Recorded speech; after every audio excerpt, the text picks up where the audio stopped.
Thursday, April 28th. It seemed like it'd never get here. Today's the NFL Draft.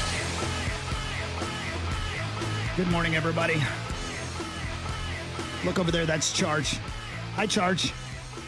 Good morning. Best day of the year. It Hi, is. Charge. Look at you. Hi. Look over there beside him. That's Ben Lieber. Hi, Ben. Hi, what's going on? You know, it is the best day of the year, but here's where I wish the NFL would get to. I want 2 rounds on the first day. What time would you start then? 5? Yeah, 5 or 6. Yeah, I would be for that. Like, obviously. I hate how it's all about the first round and then the second. The second round is amazing players get taken. I mean, the same thing probably with the third, but a little less. But that's why they wanted on Friday to keep Friday meaningful, right? Because there's still a lot of brand name household players that are going to go in round 2, and they want some of that sizzle in round 2 That's a good point. to help feed another prime time evening of NFL draft. And there's something to each team. I know there's a handful of teams this year that have 2 first-round picks, but in general, there's something about each team having just one face to present to their masses the next day. Like, we drafted so-and-so last night. Okay, I'll go back into my shell. We got him! Church, we got him! Those are really good, 2 compelling arguments. Oh, no. And I will absolutely agree with you guys because That's why Church and I get along. We convert people immediately. Even as I was listening to you guys, I'm like, yeah, it's probably true. If it was on Friday night was just the 3rd and 4th round, I probably wouldn't be as interested. But now that it's the 2nd and 3rd round on Friday night, I would be much more tuned in. So you're right. Before we lock it in, It's time for Vikings news. let's break this down real quick, okay? Radco brings you Vikings news. Before we even get this thing started, tell me really quickly, Charges, we have not on the Power Trip heard from you. What do you think the Vikings are going to do? Do you have any inklings? What do you think? I've had Kyle Hamilton in this slot for 3.5, 4 weeks now. And so, I have some temptation to change it because there's another player I think would be fantastic for the Vikings. I just think the way that this draft should fall, or most likely will fall, will put Kyle Hamilton available, and this team will have a replacement for Harrison Smith in 12, 13, 14 hours. I think it'd be great. Wow. I would love it. It would be Charch and I are on the exact same page with that pick. That would be incredible if he's there. The problem is you got to get him past the Commanders, which is a terrible name, at 11. Yes. Their safety's not a sexy pick, and I don't and not a pick of not a lot of team need out there for safety. And so I feel like the Commanders are the only team that really stands between the Vikings and Kyle Hamilton. So that's been my guy for a while now. Love the athleticism. I love how rangy he is. I love the big plays, the instincts around the ball all the time. And I just feel like he's the right player at this juncture for a secondary that's going to need depth and help. And if not immediately, then in the short term at safety. Man, I love it. Let's do this. Welcome to the 69th annual Power Trip NFL Mock Draft. Brought to you by our friends at Granite Logistics, and thank you so much, Granite Logistics, where your new career awaits. Yes, sir. All Could you please punch up our man with the very first pick? In his car on the way here, ladies and gentlemen, Mr. Paul Allen. Hi, Paulie. Hey, what's going on there, boys? Are you excited? Are you excited? Today's the day. Are you excited? Yeah, it's going to be good tonight, man. It's fascinating to see which way these guys are going to go. Do you have any really gut feelings? You don't have to tell us that now about the Vikings, but is there a gut feeling you're going to reveal to us in a bit? Yeah. My instincts have guided me a certain way. I got a decision to make with not only the way the Power Trip mock falls, but just the way the evening's going to fall. But I'll be ready for 12.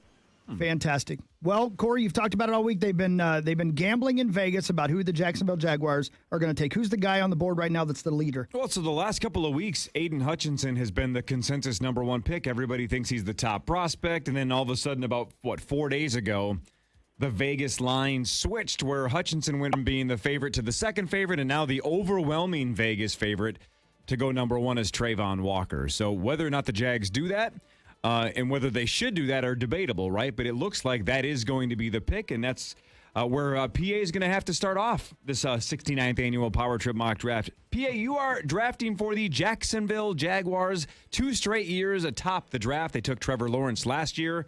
Who do they take this year? Yeah, you're Corey. You're right about that. About the money line situation with Trayvon Walker, the defensive lineman for Georgia. For that thing to flip to make anybody in any draft like a 3.5 to 1 favorite to go into certain spots, then that means we got loose lips up in the Jaguars covenant. So it's going to be Trayvon Walker, the defensive lineman from Georgia. And with the LA Rams winning the Super Bowl, and obviously Aaron Donald being Aaron Donald, and Walker being an inside guy who can wreak havoc, I like Aiden Hutchinson better than anybody in the draft. He's my absolute favorite player in the draft, but they're going to take Trayvon Walker, defensive lineman, Georgia. Thank you very much, Paul Allen. We'll see you in just a few for that Vikings pick at 12. There he goes. Oh, okay, bye. Hung up on himself. He did. Wow, that was crazy. Trayvon Walker. So again, to me, I think everybody knows this is who the pick is going to be now, right? We've learned that this week. So more importantly, maybe as a group, should this be the pick? Do you like Hutchinson more, or do you like Trayvon Walker more? Ben, we'll start with you. I like Hutchinson more. I think he's been proven for a longer stretch of time. I think Trayvon Walker has a little bit more of an explosive skill set than Aiden Hutchinson, which is really saying something because Hutchinson's very explosive. I just think it really just comes down to, the eye test, which one you think and people inside the staffs in those rooms really fall in love with. And it sounds like they've fallen in love with Trayvon Walker. Obviously, we don't know some of the personal interviews that have taken place. Maybe they're just blown away by his approach and by, the fact that he loves football, maybe more than Hutchinson. I don't know.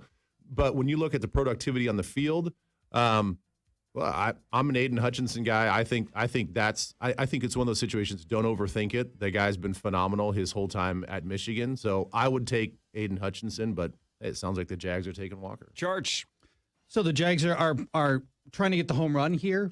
Walker's skill set and athleticism is freakish, but the production is not at the level that Hutchinson is. Hutchinson's just as plain a safer pick.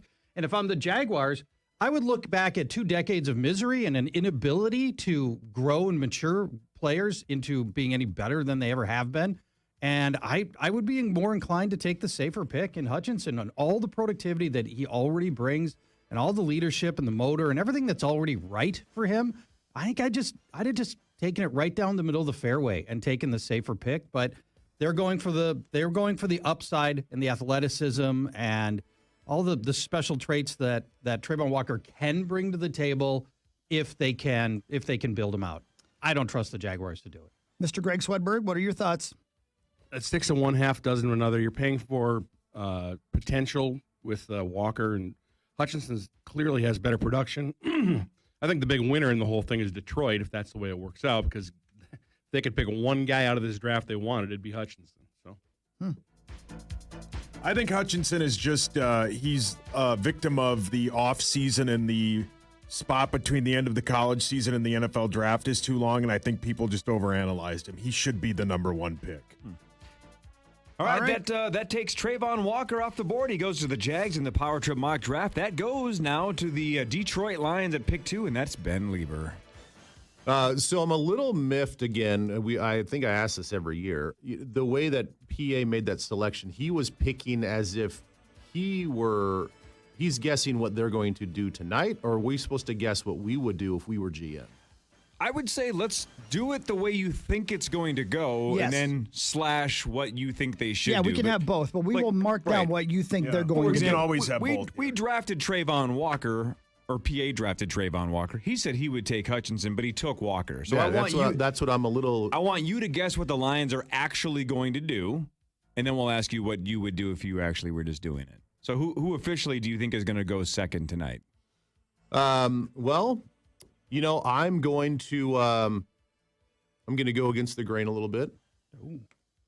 And I think that the safest pick, we just talked about Aiden Hutchinson, basically local guy, going to stay right there in Michigan.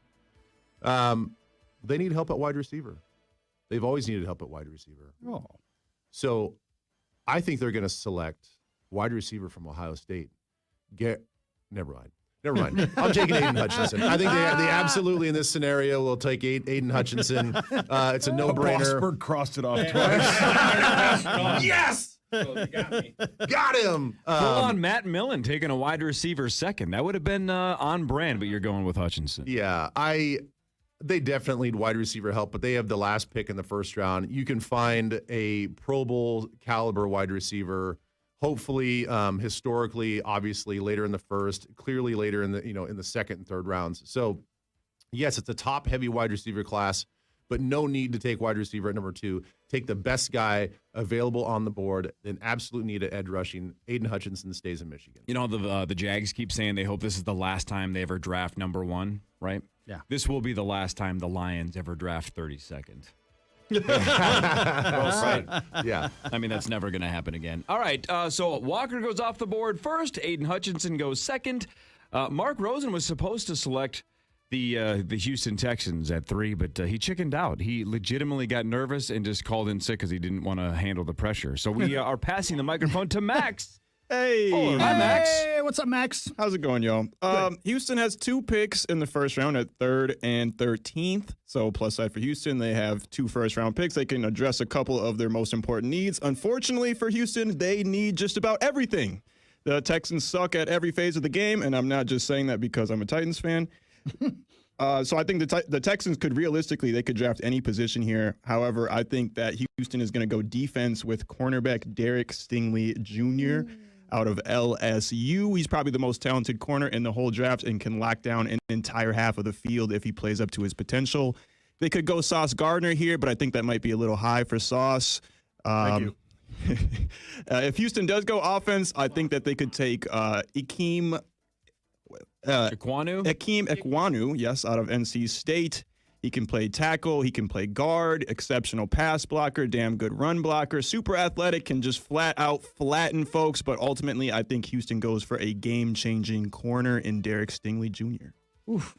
Derek Stingley Jr. is the Vegas favorite to go number 3. So you are on brand. He is plus 150 according to DraftKings to be picked 3rd. I saw a little shifting in the seat over there from Greg Swedberg. Do you disagree with this pick? What do you think, Greg? Well, the only question about Stingley is he healthy? I mean, he has the Liz Frank thing. It's a gamble because some people never recover from that. And it's a really high pick to bust out on a guy who might be hurt. You know, it was my worry. Why I kind of hope he does. I hope someone in front of the Vikings takes Stingley because then you don't have to gamble on him. But I still think it's kind of a gamble. I think it's a great pick. Yeah. I just think that he's incredible, and this has been the take on him all offseason, is if he could have come out after his freshman year, he might have been the number 1 overall pick. He's an incredible cornerback. Charge? Well, the 2 years after his freshman year haven't gone great due to injury and inconsistent play. And so you're really taking Stingley based on the best of his tape, the highlights that he can provide, in which he looks like the best cornerback in the draft. Sauce Gardner is a more complete, more proven player, and a decision to pass on Sauce Gardner here is one that fans will be looking at years later and asking, did Houston make the right decision? Ben?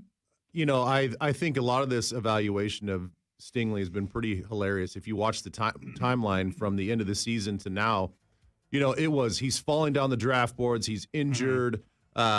His productivity was poor the last couple of years due to injury and COVID situation, all that stuff.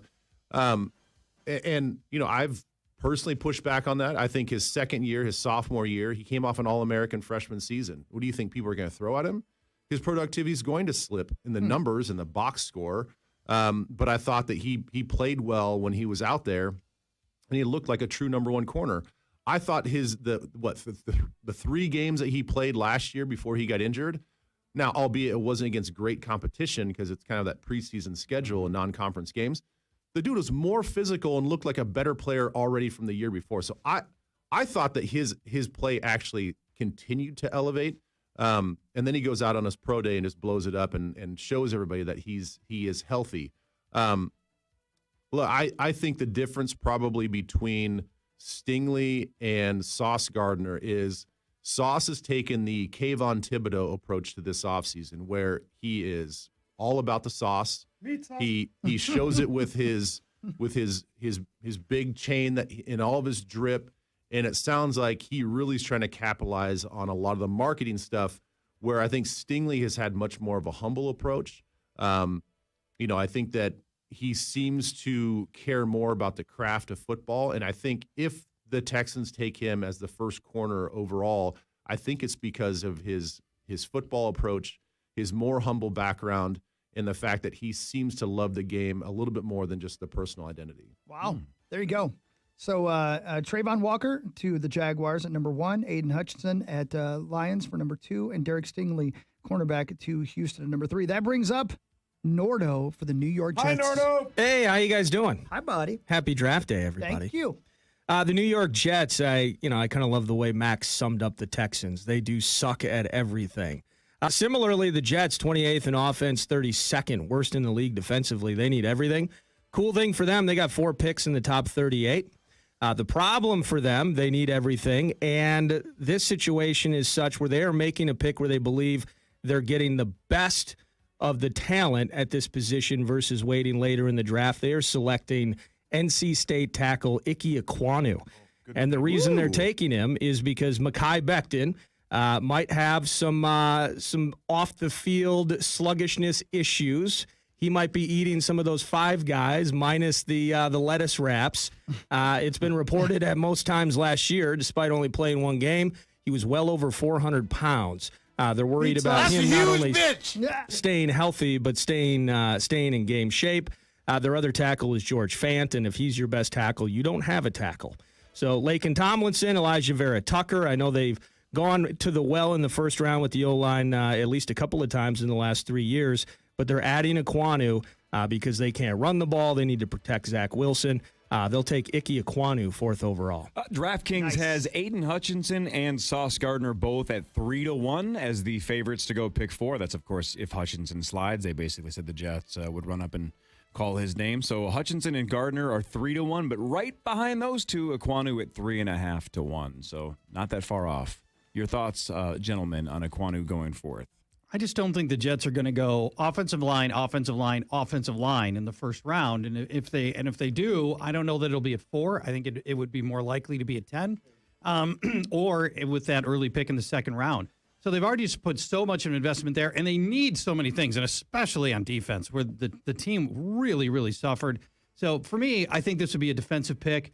I think, and I don't need to put names to it, but I don't think this team's going to go spend yet another in a series of first-round picks on that line. Ben? Yeah, I would. I think Ekwonu is a very talented player. He probably won't be there again at 10, but I agree with Charch on a lot of that stuff.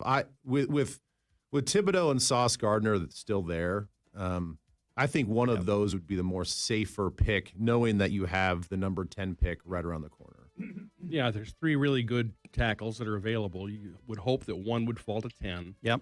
And you have really good talent at corner and really good talent at defensive end, and there's only like one of those. Right. So and the Jets will get 4 starters out of this draft with their position. The Jets, the Packers, the Chiefs, 4 picks in the first couple rounds. They're all set up, and the talent is so deep through the second round that you love the Jets' position. I don't know that I would take it to Ekwonu, but I just think the defensive depth is higher in this draft than the offensive line particular depth. You can look at the tackle situation and say there are maybe 4 starters. So by the time they get back to 10, if the Giants are coveting a guy, maybe the Seahawks at 9, and they take a Cross or an Evan Neal, maybe Ekwonu, like you say, is still available. I just think there's fewer starting O-linemen than there are starting defenders. And so with the Jets, with the 4 in the top 38, we're going Ekwonu. Yeah. Thank you, Nordo. We'll see you again Nordo. in a little bit for the Seattle Seahawks at number 9. One more pick before we break. Again, Granite Logistics brings you the 69th annual Power Trip mock draft. Who's up next, Corey? Sauce and the New York Giants. This is your day.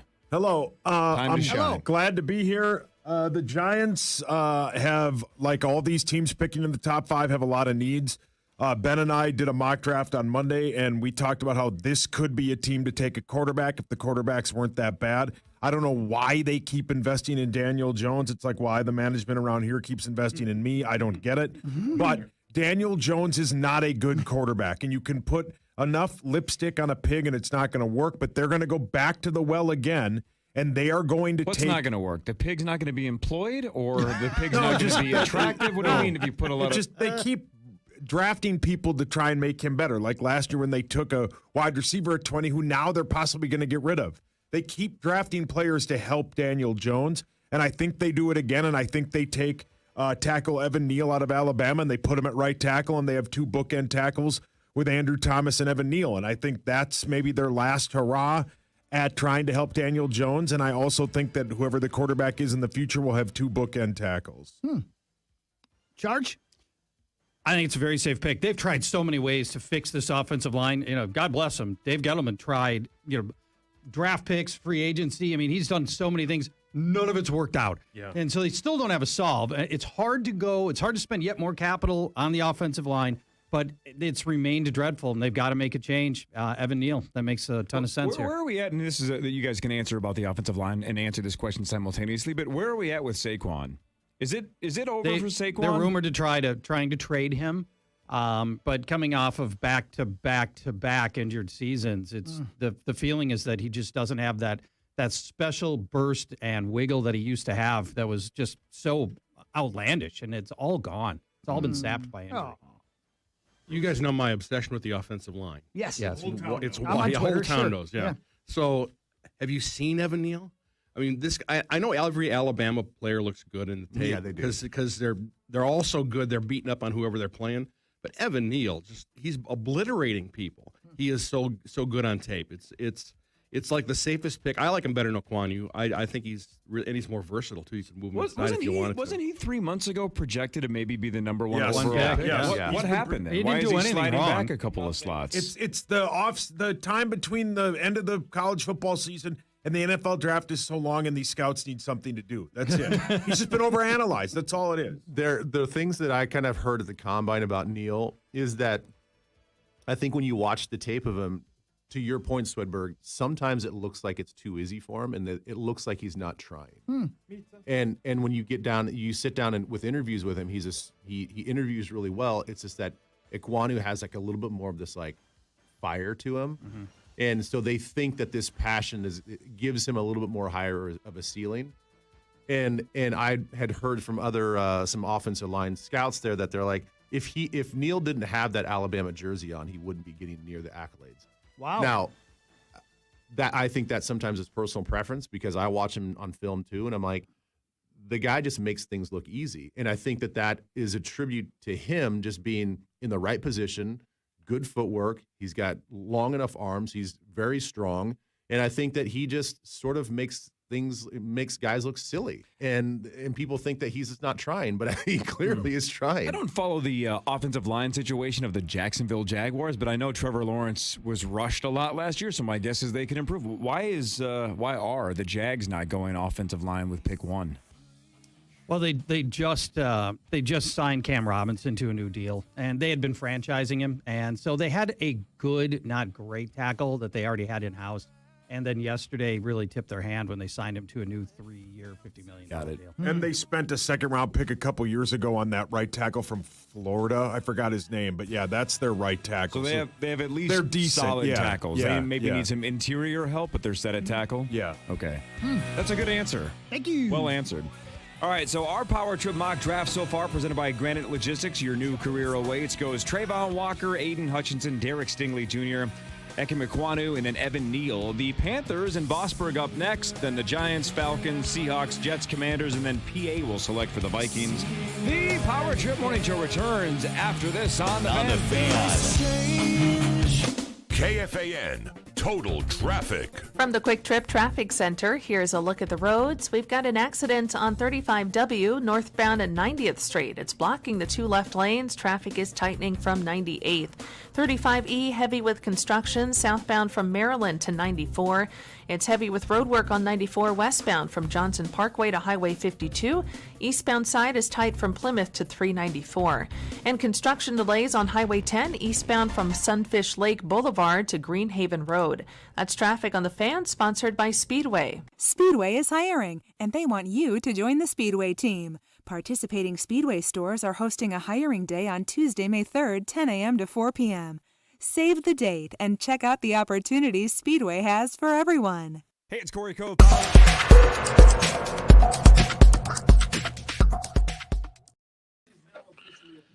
do you think of the draft so far? Oh, hi. So far, it's gone great. I think it's been a little bit controversial, especially in here where Max and Nordo literally almost got in a fist fight over the picks. But so far, it's gone well. I think if you were a betting person out there, I would take these sons of bitches to the bank because these are the picks. And coming up next is Swedberg. And a little bit later on, we'll get to the Vikings and Paul Allen kind of showing us his hand and telling us who he thinks they're going to take. Are you a little surprised at Martin Moistu's picks not going as high as I guess he thought he was going to? I'm not surprised, but I did get a voicemail from him, and he is pissed right now. And he said, I told him to take them sons of bitches to the bank, and he hates meat sauce. Man, that's a great Martin Moistu impression. I've been working on my impression of Martin Moistu. We're from the same area of the country. He actually, he knows my sister apparently.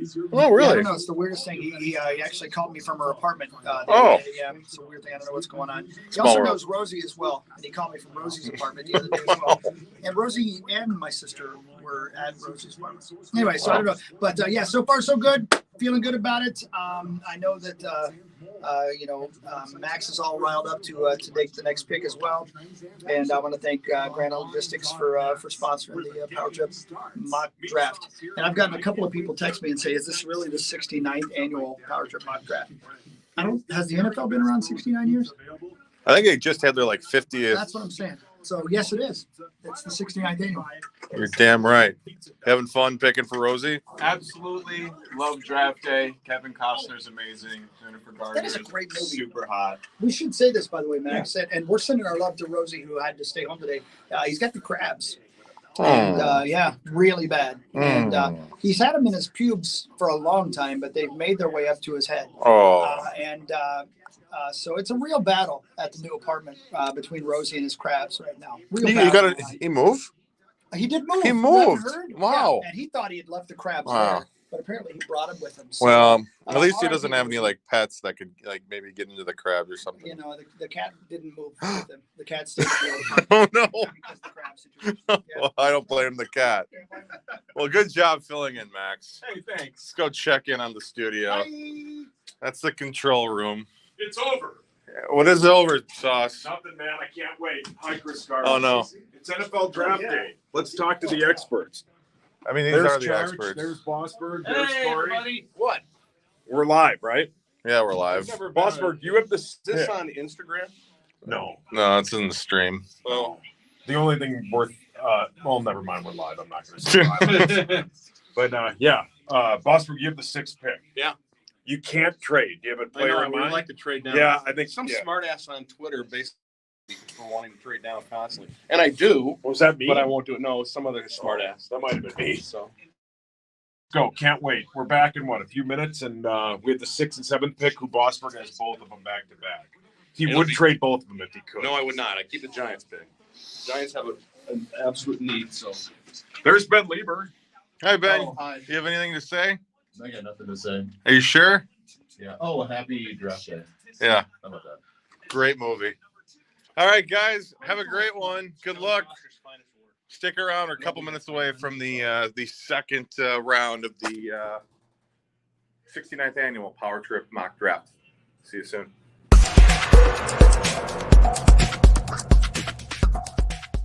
Order now at papamurphys.com. This is a metaphor for your business's journey. Sometimes it feels like you're going 100 miles an hour, barely keeping up.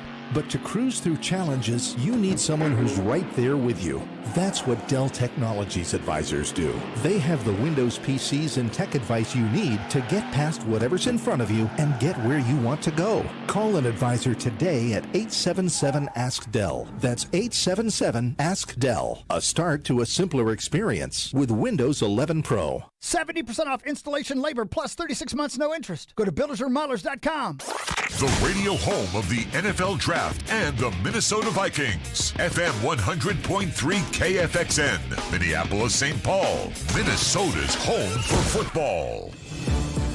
Welcome back to the 69th annual NFL mock draft. That's right. Brought to you by Granite Logistics. Thank you so much, Granite Logistics.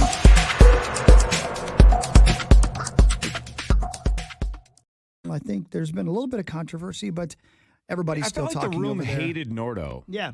Right? I don't know think why. all of them hated everything Eric said, and I don't agree with that because I like I'm Eric. not sure I why. like Eric. I'm That's not most sure why. days. It's Yeah, most days? right. Every Friday for you, Charge? That's not true. I thought his logic seemed very sound, you know? So far, it's gone Walker, Hutchinson, Stingley, Ekwonu, and Neal. We're up to pick 6. And Greg Swedberg, it's the Carolina Panthers. They need a quarterback, and the whole world knows it, Greg. What do they do if it falls like this? Well, I'm not allowed to trade my pick. You guys That is have- correct. You guys have told me this We've repeatedly. established that no over trading and pick. over again. I tried to trade to one of the salespeople. I've literally done whatever I can do to trade down. I had a great joke. I actually think so did I. Damn it. I can't wait to hear it Can all during the three of us break. just do our quick jokes? Yeah, go for it. Chris, you go first. I'm not going to do it. I got too many accounts. I don't want to lose them. I'll do mine. Go ahead. Yeah, you can trade with them. Just wait until next Wednesday. Okay. Oh, okay, that's a good. Good. When's funny news? Well played. Thank you. Sauce, you want to do yours? You had one, I right? was going to say the same thing. Oh, sure. Yeah, that Copy was it. off my Yep, paper that's it. again. Yep. Well, yeah, why wouldn't I? Okay, let's move Let's along do here. this. I'm not allowed to trade down. You are not, but we'll let you say what you would do. I would trade down. Okay. Carolina has no draft after this pick. Their next pick's in like the 4th round, and they absolutely need a quarterback. And unless you're really psyched about going out and getting Baker Mayfield or one of these other guys that are available, you probably need to take a quarterback. And so, in this particular situation, although I think they could move down, say 10 picks and still get a quarterback, I will take Malik Willis because I think he's got the better upside.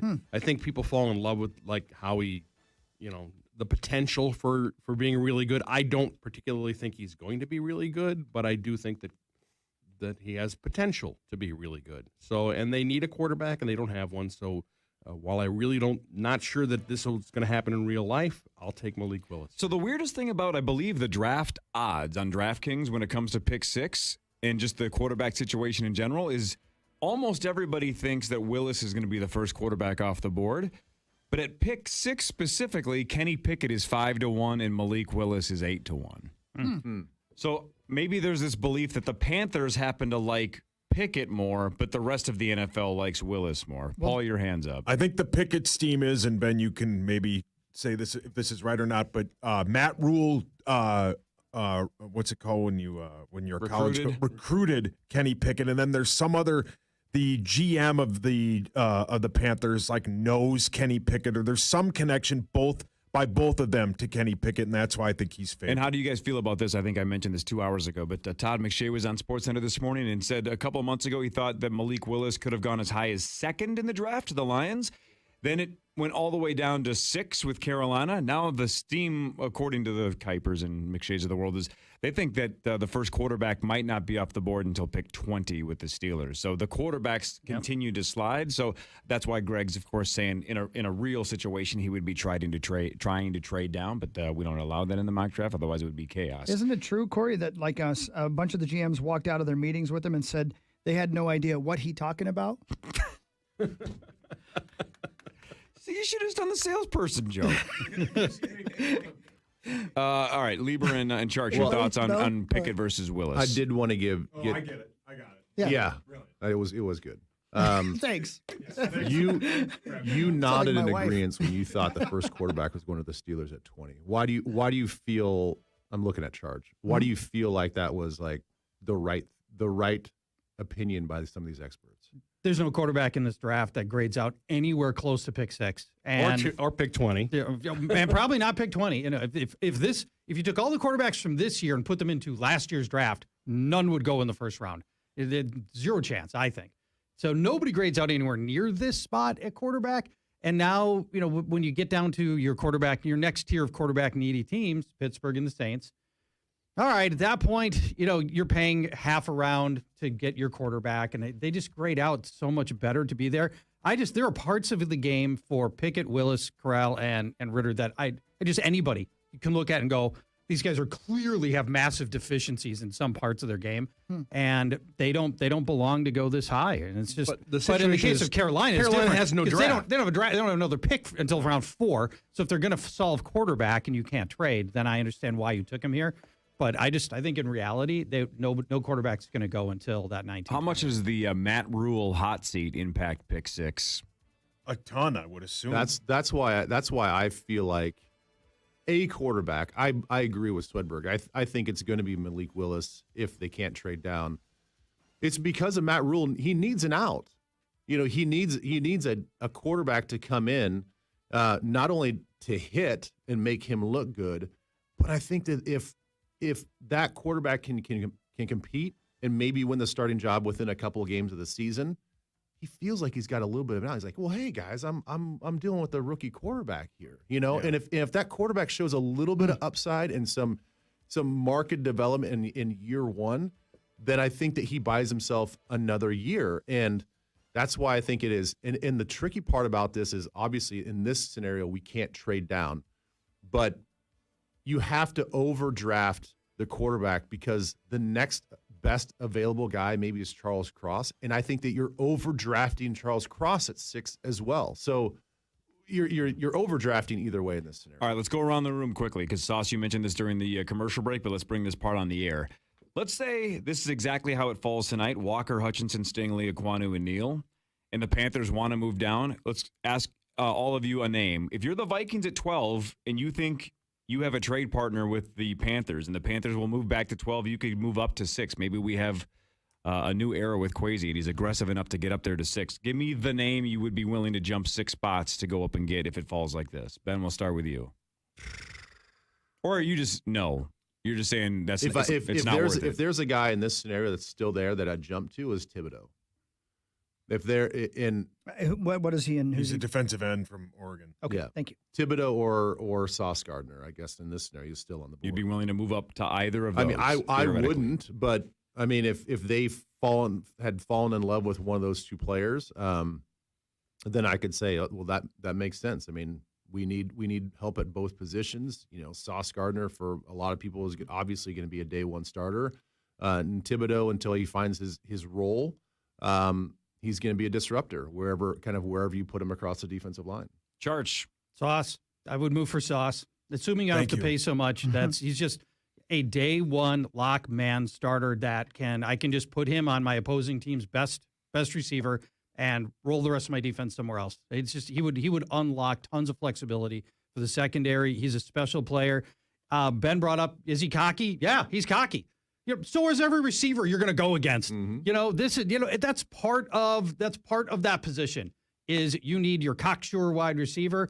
I'll take Sauce and the ranginess, the ball skills, the man coverage, all the things that he does that makes him really special. He'd have been my choice as the first cornerback taken. So I would move. If I'm the Vikings, I'd move to go get him. Paul? I'll give you 3 names. The 2 Ben mentioned, Thibodeau and Sauce Gardner for sure. And I would, if this is somebody they like, I would move up to get Garrett Wilson at 6 because you got to get in front of the Giants and you got to get in front of the Atlanta Falcons. Those are the 3 names I would move up for. And 100% the Panthers are looking to move back. And if they don't go quarterback at 6, that means they know they're going to trade for Baker Mayfield. There isn't a player in the draft that I would move up to 6 for. Period. I mean, seriously, go back and look at the Vikings roster. You need a safety, you need a cornerback, you need a defensive end, you need a linebacker, you need an interior lineman, you need a third wide receiver, you need a tight end, you need a defensive tackle. You can't afford to give up draft picks to move up and to take one guy. One guy's not going to solve this team's problems. I'd rather have 4 picks in the first 2 rounds than move up to 6. And none of these guys are that good. They're so dominant in their position that you would do this. I'm paraphrasing, but didn't Kwesi basically say, like, look, no matter what we do tonight, tomorrow, and Saturday, this isn't our draft identity, right? Like, so if they trade up, they're not going to be the group that always trades up. If they stay put, they're not going to be the group that always stay. Like, I get that, but it would be short term a very big culture change to see that level of aggressiveness, right? Even if it's not what we see for the next 10 years out of him, it would be like, whoa, this is a different attitude. He's going up and getting somebody. We're not used to that around here. It'd be definitely interesting. And I agree with him. 1 year is not a historical perspective, Right. So, yeah, I think that's kind of stating the obvious, and I think calming people down of like, this is the way it's going to be for every draft. But you're right. It'd be quite the departure and aggressive, and we would love it for the 1 year, and then we'd reassess next year and say maybe it makes sense to trade down and acquire more picks in next year's draft. Pick 7, once again, Greg Swedberg with the New York Giants. We'll do it real quick because we've been talking about the player for a long time here. They could either go with one of the 2 defensive starters, but I think one of them's in a class above the other. So they will take Sauce Gardner off the board because they can use another defensive back. They can certainly use Thibodeau, and he'd be a great player for the Giants, but I think that at this point the value on Sauce Gardner is too high, and so you take him off the board at 7. Which means they're going to end up trading James Bradbury, who's their expensive cornerback that they've got serious cap problems. There's talk about them having to find a way to get him off roster because of salary cap reasons, and that would be the pick that means Bradbury's gone. And one of the best draft cliches that is used, I think this is Sauce Gardner's floor. I think this is the lowest he'll get is pick 7. Yeah, and this would be apropos to what everything we've seen and heard about Thibodeau. We keep bringing him up, but when this whole thing started, at the beginning of the last season, he was slated to be the number 1 guy off the board. Period. And then now, as the process has played out, he is sliding down the board in a lot of mock drafts, and especially here. Wow. Walker, Hutchinson, Stingley, Aquanu, Neal, Willis, and Gardner in our mock draft. The Falcons will be on the board next with Sauce. Then we'll go with the Seahawks, Jets, Commanders, and then PA will select for the Minnesota Vikings at pick 12. More of the Power Trip mock draft presented by Granite Logistics. Your new career awaits after this on The Fan. KFAN Total Traffic. From the Quick Trip Traffic Center, here's a look at the roads. We've got delays on 35W northbound between 106th and also 46th due to a couple of crashes, one at 90th and at 46th. Traffic solid on 94 westbound from Johnson Parkway to Highway 52 with construction. We've got construction delays 35E southbound from Roselawn down to 94. Highway 10 is heavy with roadwork eastbound from Sunfish Lake Boulevard to Greenhaven Road. And at Stop and Go Highway 36 westbound from Highway 61 to Snelling. Traffic is sponsored by the 5 Eyewitness News Nightcast. Don't waste your time on news you've already seen at 10 o'clock. Over on Channel 5, they're doing something different at 10. It's called Nightcast. And they explain what's going on so you understand what's important. See for yourself. Check out Nightcast at 10 on Channel 5. Hey, it's Chris Hockey, and I'm here again with Jerry. Jerry, do you have any money for Vegas? None. Well, I know how I can get you some. I'm going to guess you have a problem because of your credit card debt. Yep. I understand. A lot of people do. Here's a way you can fix it. It's called Lightstream. Lightstream.com/hockey is the website. My last name, Hawkey. Get yourself a credit card consolidation loan from Lightstream. Why? Well, because if you don't, you might not even know this, Jerry, but on those credit cards you have debt on, your APR, your interest could be 20%, could be 30%, could be even higher than that.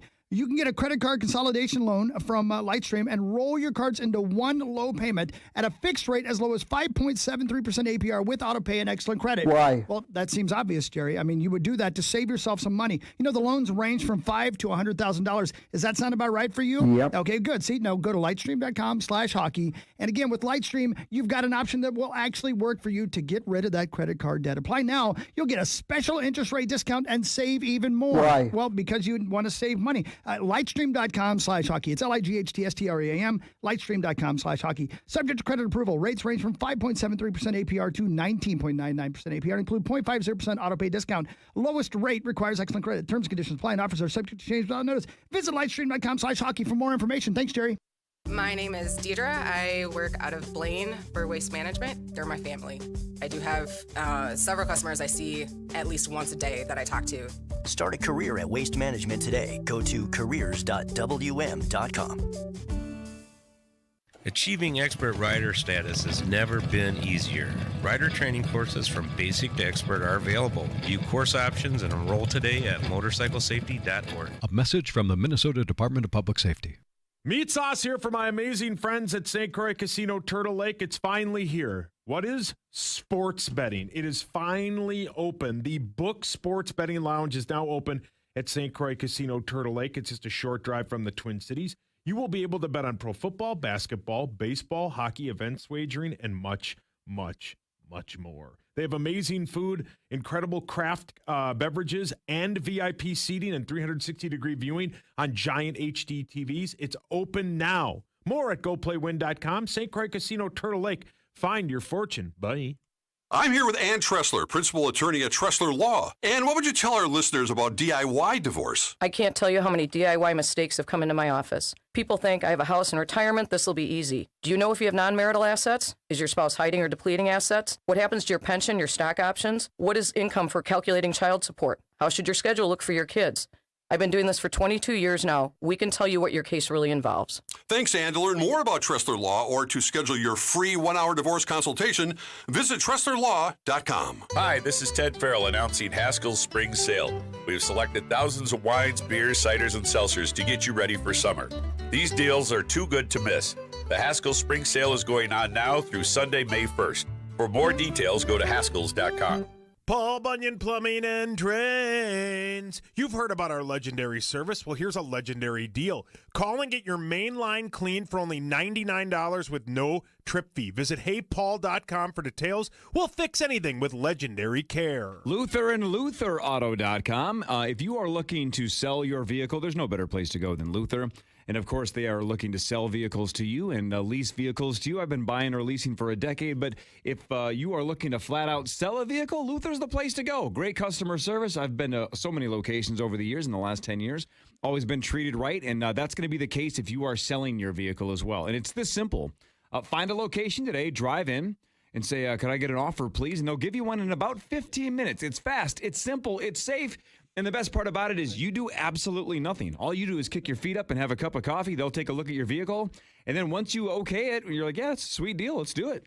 They do all of the paperwork after that. So it is a stress-free process. You get the cash. Luther gets the inventory. So it turns out the best place to buy a car is the best place to sell your car. Do it today at Luther and LutherAuto.com. If you don't know where location is, LutherAuto.com. We buy.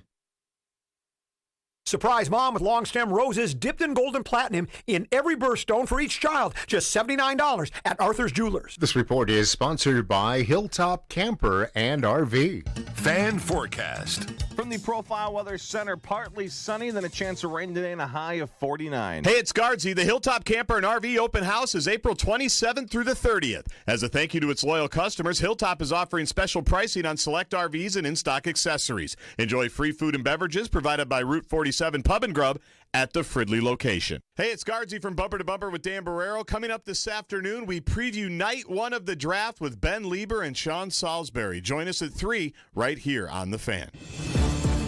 Welcome back to the 69th annual NFL Mock Draft. Thank you to Granite Logistics, where a new career awaits. It is the 69th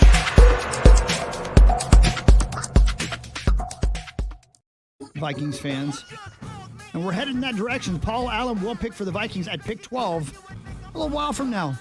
But on the clock right now, once again, not Sauce Gardner, Meat Sauce Paul Lambert for the Atlanta Falcons. Hi, Paulie. Our Sauce Hello. picks 8th. Hello. Hi. Hello. Hi, Me Paul. not. Hi. Hi. Is it my turn? Me not. You're up. I don't know how I didn't take Sauce. Right. With my first pick. so that on was brand. dumb. That was dumb of me. That was me not thinking. Me not. Anyway, not. With the 8th overall pick, the Atlanta Falcons are going to be picking probably higher than this next year because they're an absolute disaster.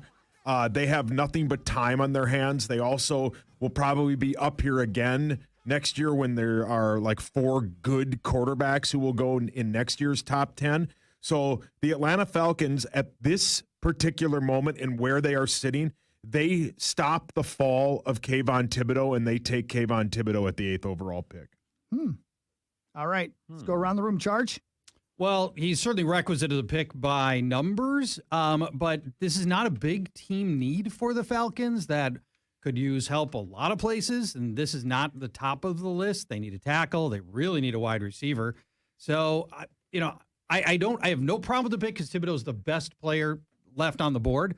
But for a team that's got a gaping need at tackle and wide receiver, there were other good options still available. DraftKings has Garrett Wilson at 2.5 to 1, Jamison Williams at 3 to 1, Drake London at 3 to 1. So their top 3 odds are receivers. Yep. Then Malik Willis, Jermaine Johnson, the second at 6.5 to 1. They have Thibodeau at 10 to 1 to go 8th to the Falcons.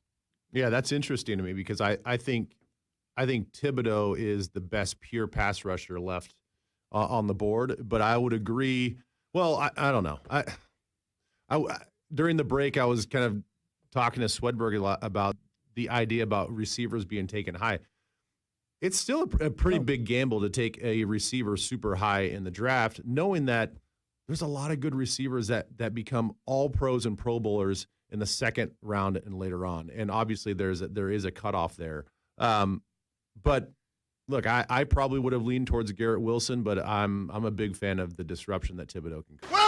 But back to Sauce's logic, if they know they don't have a quarterback and there's no quarterback worth taking in this draft, why not start loading up so when you do get a quarterback, he's already surrounded by everything he needs to succeed, right? That's like the Jags are doing it the opposite way. You get Trevor Lawrence and then add things later. Which is why you might want to take Cross here so you have someone to block for your quarterback when you finally get makes him. sense too. Yeah, but haven't they though?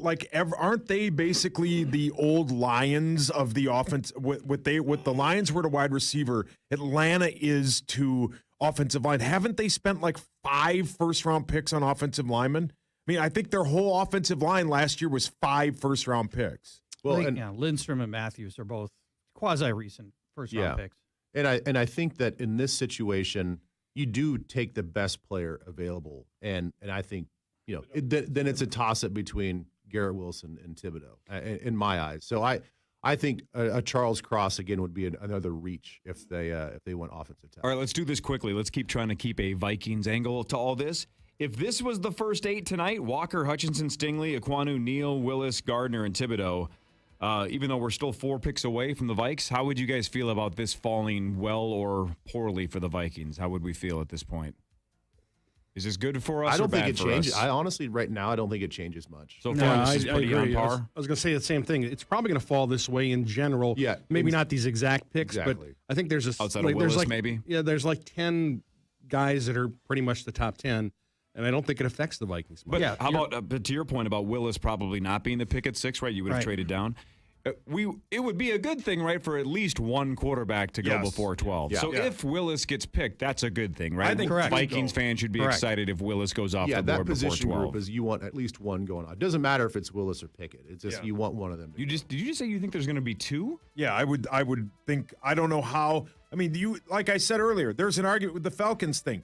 Whatever, it is what it is. There's an argument that Marcus Mariota would be the perfect placeholder for Malik Willis. He's from Atlanta, and I just don't see how the Panthers pass on one. And the Seahawks at 9 desperately need a quarterback. Drew Lock's awful. So that's dream scenario, right? If Willis and Pickett both go before 12. I just think they overdraft that position, and nothing starts a quarterback or a position run than a quarterback being taken. Then every other team goes, well, maybe they are right. Maybe they know more than I do. Well, I'll tell you what, Nordo thinks he knows more than you do because he's shaking his head in disgust at you right now. I am?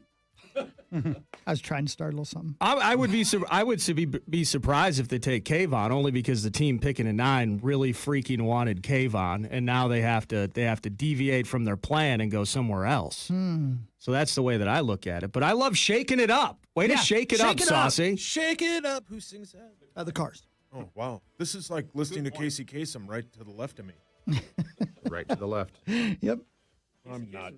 Yeah, I'm not going to work. It's weird, and Greg wasn't talking when you said it was like listening to Casey Kasem. I always hear Greg's voice. George? Are we at pick 8 or pick 9? Pick 9 I and should the say. Seahawks. Yeah, go. All right, pick 9. They really wanted Kayvon Thibodeau, guys. They're a little bit annoyed by this. They generated 34 sacks, bottom half in passer rating allowed. They gave up the second most passing yards in the league last year, and they're in rebuild mode in totality. But they added Shelby Harris, so maybe that helps them. They would have taken Kayvon if he was there. Now they're thinking about the fact that they start Jake Curran and Stone Forsythe at tackle on their roster. Zach? And Drew Lock or anybody behind that line is a disaster. And it was a disaster for Russell Wilson at times over the last handful of years. So they will take Charles Cross, tackle Mississippi State, and at least put somebody on the left side that they feel like they can trust moving forward, regardless who's under center. Nordo's going to get ripped again by Ben. No, this is a good pick. Well, don't be surprised if the Giants actually take Cross. There's just a lot of steam out of New York that say they really like Cross. I just think there's four total most starters. experts don't like Cross better than Neal. That's why I would take Neal. They just lost Russell Wilson because he was tired of absorbing sacks and running for his life for every season. They did nothing to improve that offensive line through most of Russell Wilson's tenure. And now, knowing they've got a reboot quarterback, I think they're going to be smart and do exactly what Nordo suggested. We're going to work on the offensive line so that next year in the quarterback-rich draft, we're going to put our quarterback behind a line that's better with the addition of Charles Cross. But, Ben, even when Russell Wilson was getting sacked by everybody on the face of the earth, he at least thought that every day was a gift and that he still felt blessed. Don't keep him going. Yeah, Don't he keep did. him going. He did. I'm in no mood right now to start talking about Russell Wilson. I woke up early before my alarm because I was excited about the day, and the sun is somewhat shining. I don't need to talk about Russell Wilson. That's my new favorite bit in this entire world is just mentioning his name around Ben and just watching your whole body language change. I just love it.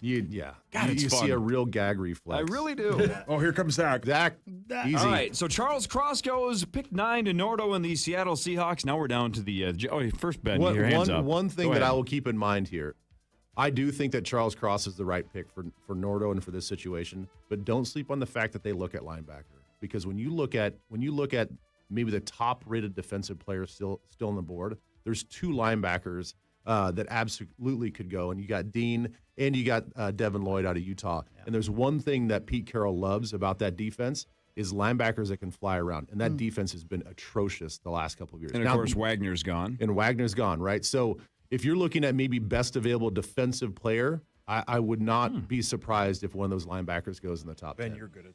Yeah, you're good at this. All right, we're going back to Max, who's filling in for Mark Rosen, who, again, is just absolutely sissing out on this thing, right? He's just sick. He doesn't feel good. I don't buy that for a second. He's got a cough due to cold. I think he just didn't do his homework.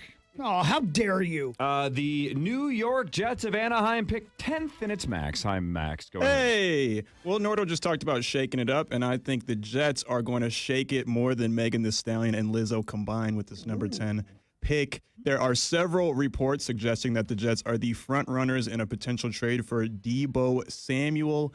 Many around the league believe the Jets are preparing a massive package, Max, for Samuel. Jesus. That would include the 10th overall pick.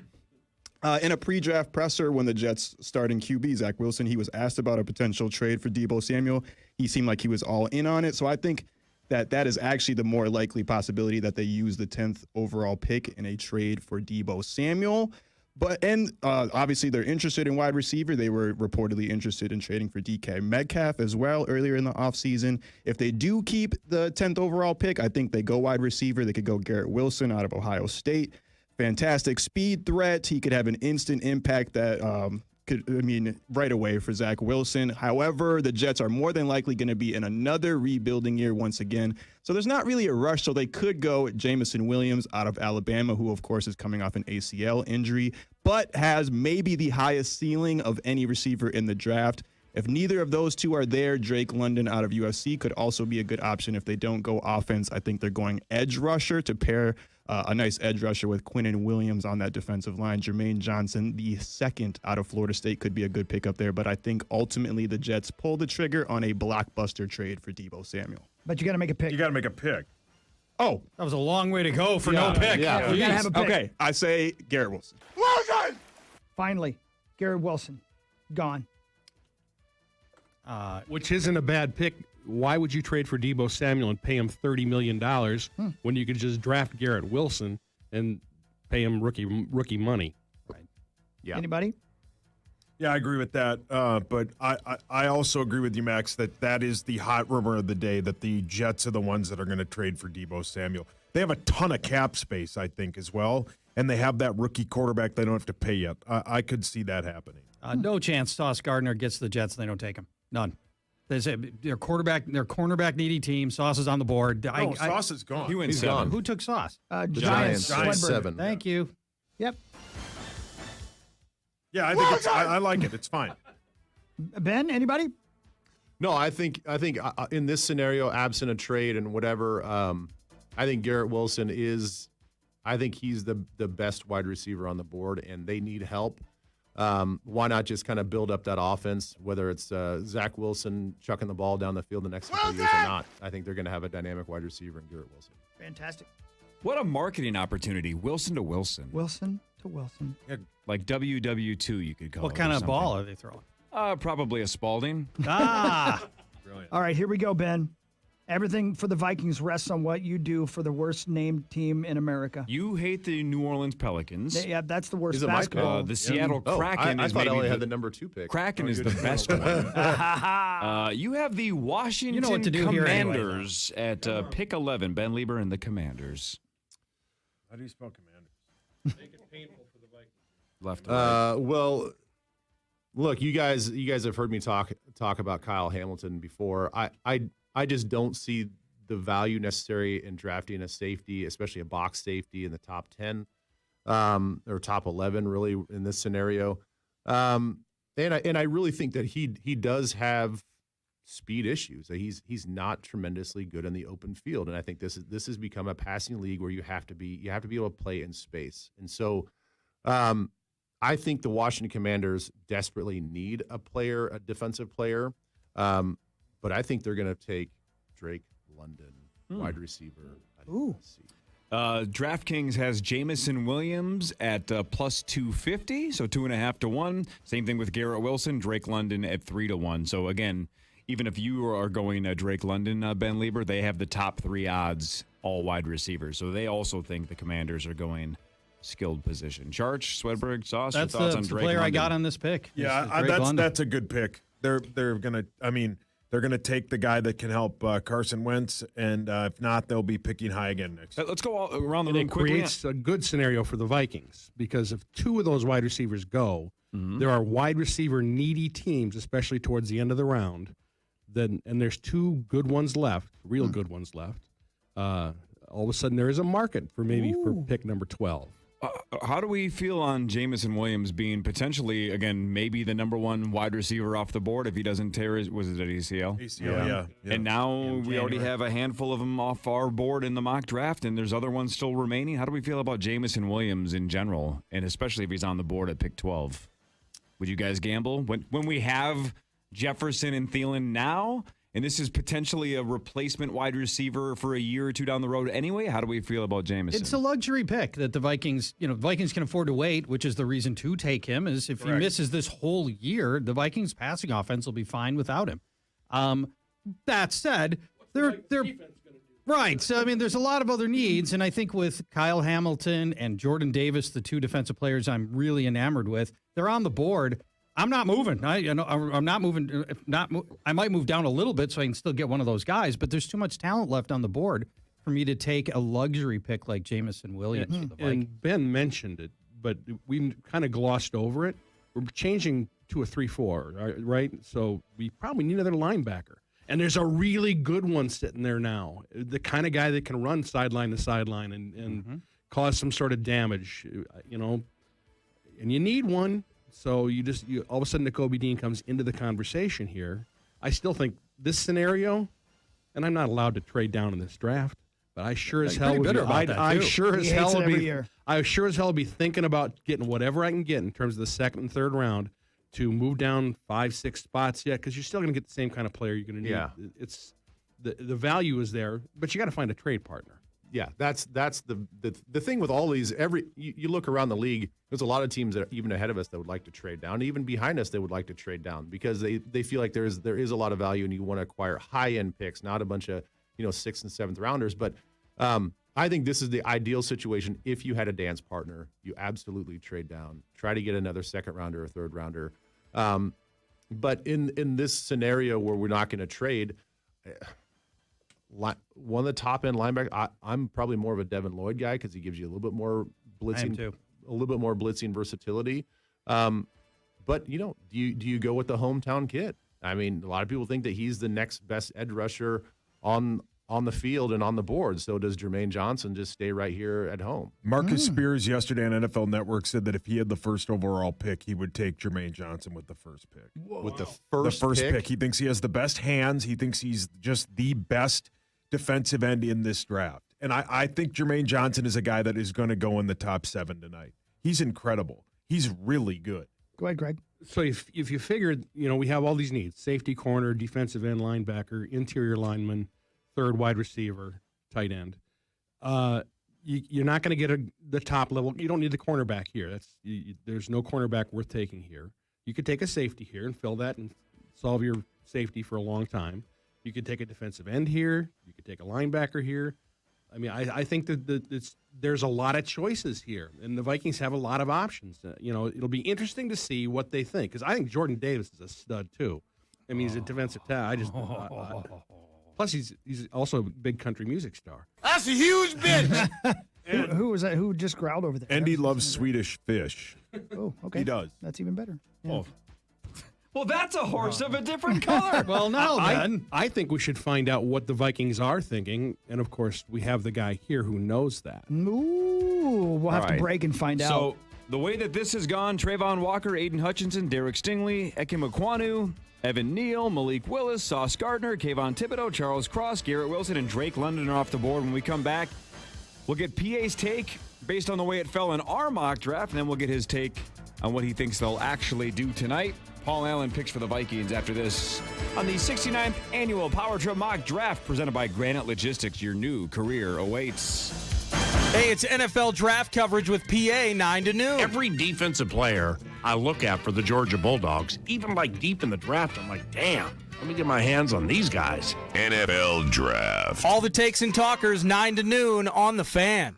The Fan and NMC Exteriors want to help put $1,000 in your hand. Listen weekdays for your shot to win. NMC Exteriors, your leading Twin Cities roofing partner. Check them out today at nmcexteriors.com. NMC Exteriors is a proud partner of Twin Cities Summer Jam, July 21st through 23rd, starring Blake Shelton, Kane Brown, and 38 Special. Tickets on sale now at tcsummerjam.com. Liberty Mutual Insurance Company presents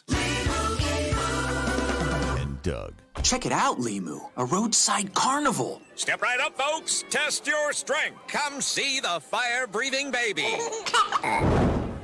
Let's fan out and tell people that Liberty Mutual customizes your car insurance so you only pay for what you need. Look, an emo wearing sunglasses. Limu, you're famous. Only pay for what you need. Liberty, liberty, liberty, liberty. DQ presents. Picture this. You stand before the awe-inspiring new signature stack burger menu at DQ and your mouth wonders, where have you been all my life? That's 5 taste bud-tempting cheeseburgers with 100% real seasoned beef. You peek at the loaded A1 stack burger with 2 premium sauces. Then the flamethrower stack burger with tongue-tingling jalapeno bacon. Then you realize moments like these are exactly why we have the DQ signature stack burger menu. DQ. Happy tastes good. Get it delivered at DQ.com. Bushel Boy tomatoes are grown right here in Minnesota, year-round, so you can enjoy garden-fresh tomatoes every day. We gently hand-pick our tomatoes at peak ripeness, then rush them to local grocery stores so they stay fresh longer. Bushel Boy, Minnesota fresh and delicious. Do you need to sell your home to buy your next home? Well, then you need to call Shift Real Estate. Shift will list your home for a flat $5,000 fee, which will save you a significant amount of money from paying 6% of your home's value to another realtor. And why pay 6% when you no longer have to? Shift will provide amazing service and results and help you keep your hard-earned equity. And when you buy your next home with Shift, you get 25% of the buyer agent commission back at closing. When you sell with Shift, you save money. And when you buy with Shift, you save money. Working with a Shift salaried experienced agent to sell your home and buy your next home will save you up to $10,000 or more. So stop worrying about how you're going to pay for your closing costs on your next home. Work with Shift Real Estate and it will be in your pocket, not some realtor's pocket. Shift, the modern fair way to buy or sell your home. Call Shift today at 651-224-HOME or visit shifttosell.com. That's Shift, the number 2, sell.com. 1-877 Cards for Kids. KARS Cards for Kids. 1-877 Cards for Kids. Donate your card today. 1-877 Cars for Kids. KARS Cars for Kids. 1-877 Cars for Kids. Donate your car today. To learn more about our programs and to donate, go to carsforkids.com. That's Cars with a K. Pickup is quick and easy. You'll also get a vacation voucher and maximum tax deduction. 1877 Cars for Kids. KARS Cars for Kids. 1877 Cars for Kids. Donate your car today. Now accepting donations of land, homes, buildings, or any kind of real estate. Raising Cane's Chicken Fingers. What better way to watch the draft tonight than go get some Raising Cane's? Load up on some chicken fingers, the best chicken fingers on the planet. Get that box combo, get that Caniac combo, the lemonade, the sweet tea, the cane sauce, the Texas toast, the crinkle cut fries, and of course, the chicken. And look, there are Cane's opening up all over the place in the Twin Cities, and they're looking for managers and they're looking for workers. If you'd like to work at Cane's, go to workatcanes.com. They're looking for 40 or so managers across the Twin Cities. Workatcanes.com. So if you want a career, workatcanes.com. If you want to party tonight, get some chicken fingers from Raising Cane's and watch the names get called tonight. Raising Cane's Chicken Fingers, one love. Meat Sauce here. At some point, spring and summer will be here as well. As you're on the go chasing your kids around town or coming home to watch sports, make life easy for dinner at home with a 7th Avenue pizza. Find out where you can buy it. Head to 7thavenuepizza.com. Our 70th anniversary means you save 70% off labor on any siding or roofing project. BuildersandRemodelers.com. LutherAuto.com. Look, I've been buying or leasing from Luther for a decade. My vehicle's a Luther vehicle. My wife's a Luther owner as well. We went to 2 different dealerships, got the same A-plus customer service at both, and that's been my experience every time I've been to a Luther dealership, whether it's for a test drive or to buy or lease in the last decade. You are going to get treated the right way, and that's why Luther's been dominating for decades here in the Twin Cities. That's why they are your automotive authority. So if you're looking to buy, go to Luther. You know where the dealerships are, and if you don't, it's easy. You go to LutherAuto.com. But it turns out the best place to buy a car is also the best place to sell your car. We buy at Luther. That's right. They will buy your vehicle. If you have a car, truck, van, or SUV, any make or model, any price range, just flat out sell it to Luther, even if you don't buy from them. Luther's willing to buy from you. Drive in. They'll give you an offer in about 15 minutes. It's fast. It's simple. It's safe. The simple part means they will absolutely do all of the paperwork. Stress-free process at Luther. We buy at Luther and LutherAuto.com. Draft coverage all week on The Fan is presented by Granite Logistics, where your new career awaits. Minnesota's home for football is KFAN.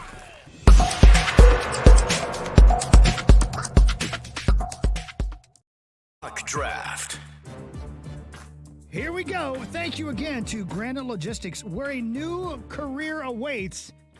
It's all come down to this. We've been waiting all morning. He's been standing outside the studio. Now he came into the studio, and he's surrounded by a bunch of know-it-alls. But the man who knows it all, truly, Corey, is Paul Allen. Hi, Paul. Hey, where's the obligatory pizza? You guys? Oh yeah, it's over you here. guys got it in here all the time, man. It's So right over here we're behind doing me. drafts. We normally make Zach make the pizza because what else is Zach going to do, right? Yeah, He's just dreaming about his next opportunity to smoke weed.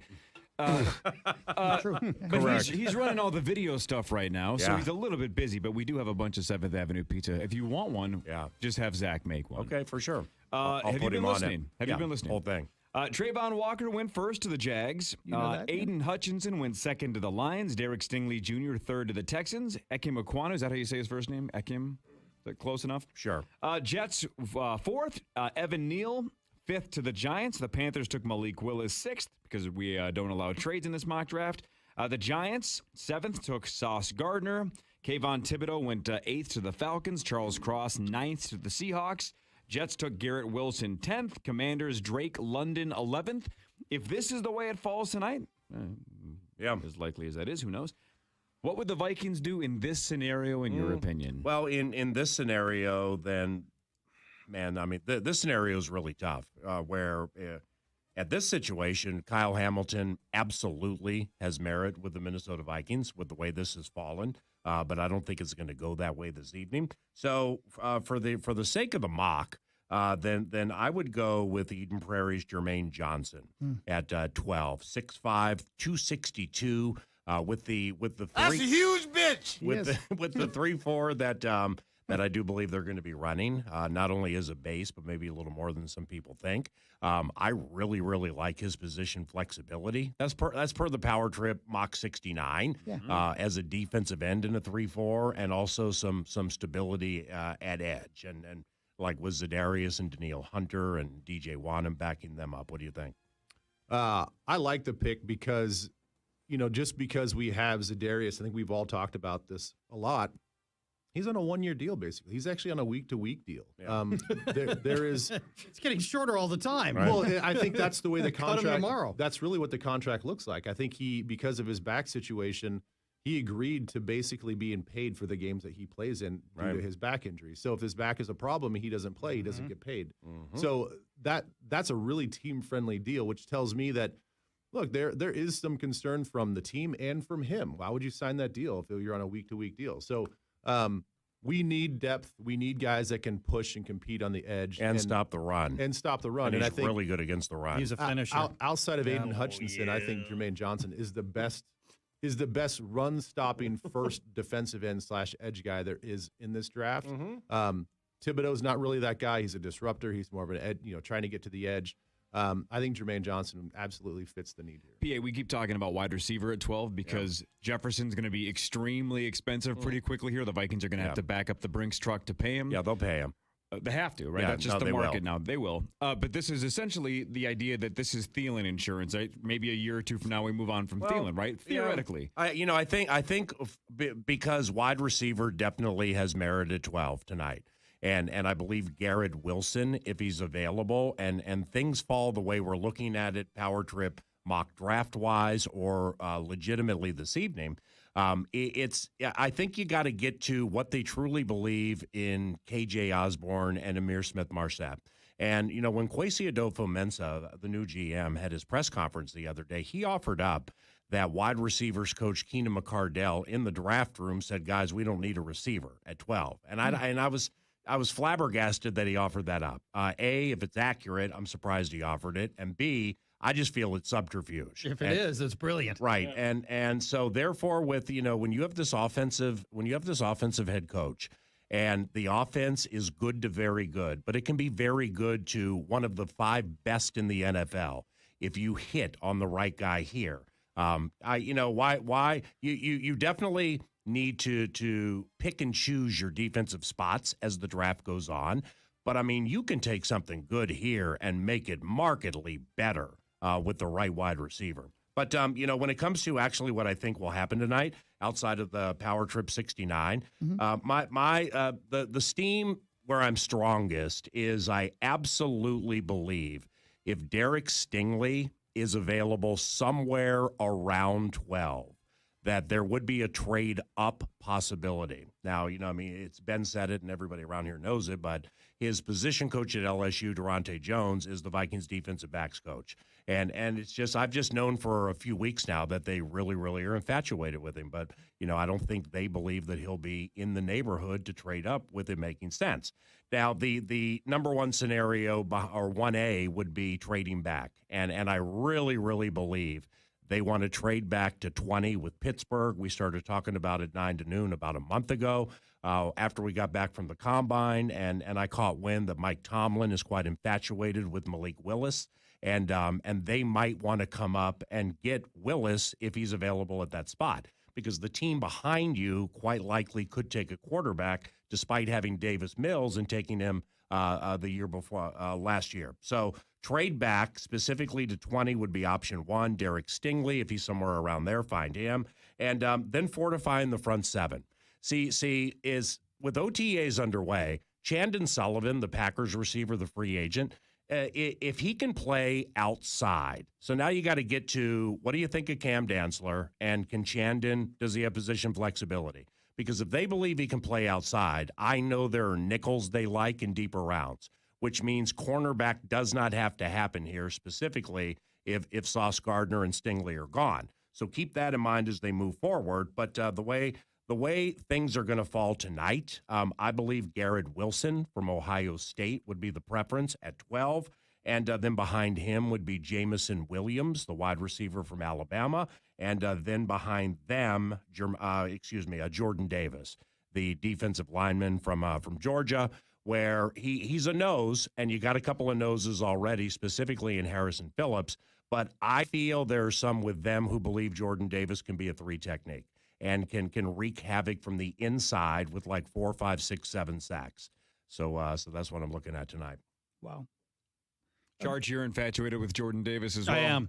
He is as high impact as any player in what you need him to do, stuff the run. He's as high impact as any player in the entire draft.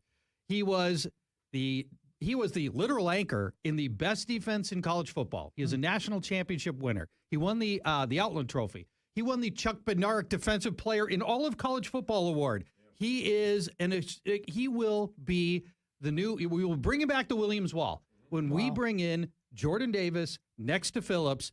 The run game changes dramatically, and it's been a huge problem for 2 years. But that's if you play a 4-3 extensively and you're using two defensive tackles. There's where I have the problem, because Harrison Phillips is the nose, and he's probably going to be a 3-down nose. Armon Watts really improved last year, specifically with those 5 sacks and 8 tackles for loss. He can be a defensive end in a 3-4. So now if you're running a 4-3 and you got Phillips and Davis, then Wanham and or Daniil is your ends, what are you going to do with Za'Darius? I mean, he's going to play the bar spot, I would imagine, but when it comes to pass rushing, which is his calling card, Ben would know better than me. Can you really, from that spot, that linebacker spot in a 4-3, can you count on a linebacker being a big-time sack guy? In a 4-3? Yes. No, I mean, most linebackers in a 4-3 are not your big-time sack guys. Right. I mean, you're... Right. But I'm saying if you take Jordan Davis and you play 4-3, then it gets to the linebackers and, with what you've compensated Za'Darius with, and what Za'Darius Smith is a 3-4 outside linebacker. He's not a 4-3 linebacker, down after down after down after down. So if you take Davis, I just don't know where his highest impact would be in a 3-4. I'm not letting Harrison Phillips stop me from taking Jordan Davis. Period. End of story. Nobody knew who Harrison Phillips was until we signed him. Well, they did it the year last year. This is a game-changing, monumentally huge guy who will snuff the run in a way that Harrison Phillips won't. And if he's the best player on the board, I'm not letting Harrison Phillips do it. And Harrison Phillips, by the way, played tons of 3 technique last year.